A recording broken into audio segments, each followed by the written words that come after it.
Corona की second wave से मुकाबले में संसाधनों से जुड़े जो भी गतिरोध थे वो तेजी से दूर किए जा रहे हैं। युद्ध स्तर पर काम करने का प्रयास हो रहा है। आपने देखा होगा सरकार के सभी विभाग, सारे संसाधन हमारे देश के सुरक्षा बल, हमारे साइंटिस्ट, हर कोई दिन रात कोविड की चुनौती का मुकाबला करने में एकजुट है। देश के अलग अलग हिस्सों में तेजी के साथ कोविड अस्पताल बन रहे हैं। नई टेक्नोलॉजी से ऑक्सीजन प्लांट लगाए जा रहे हैं। हमारी तीनों सेनाएं, वायुसेना, नेवी, आर्मी, सभी पूरी शक्ति से एक काम में जुटे हैं। ऑक्सीजन रेल इसने कोरोना के खिलाफ इस लड़ाई को बहुत बड़ी ताकत दी है। देश के दूर सुदूर हिस्सों में ये स्पेशल ट्रेन्स, ये ऑक्सीजन रेल ऑक्सीजन पहुंचाने में जुटी हैं। ऑक्सीजन टैंकर्स ले जाने वाले ट्रक ड्राइवर्स बिना रुके काम कर रहे हैं।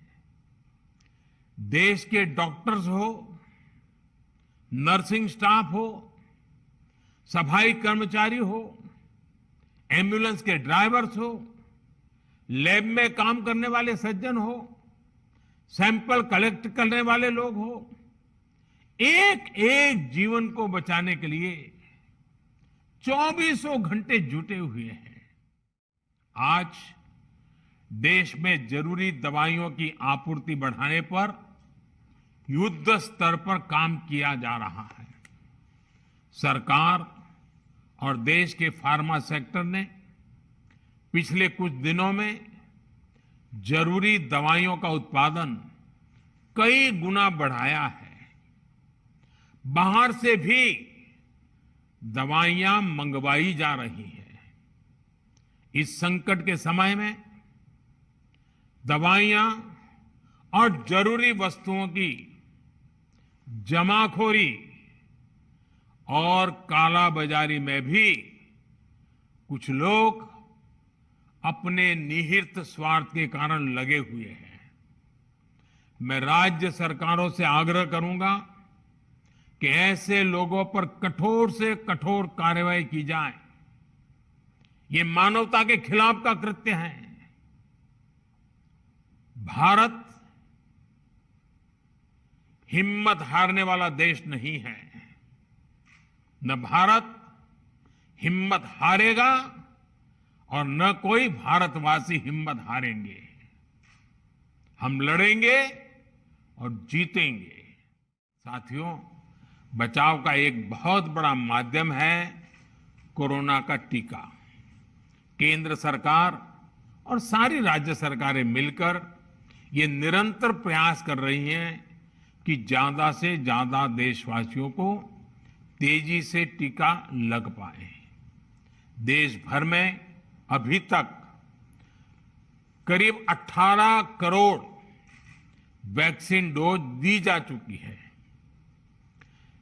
देश भर के सरकारी अस्पतालों में मुफ्त टीकाकरण किया जा रहा है। इसलिए जब भी आपकी बारी आए तो टीका जरूर लगवाएगा। ये टीका हमें कोरोना के विरुद्ध सुरक्षा कवच देगा, गंभीर बीमारी की आशंका को कम करेगा। हां, टीका लगाने के बाद भी मास्क और 2 गज की दूरी के मंत्र को अभी हमें छोड़ना नहीं है।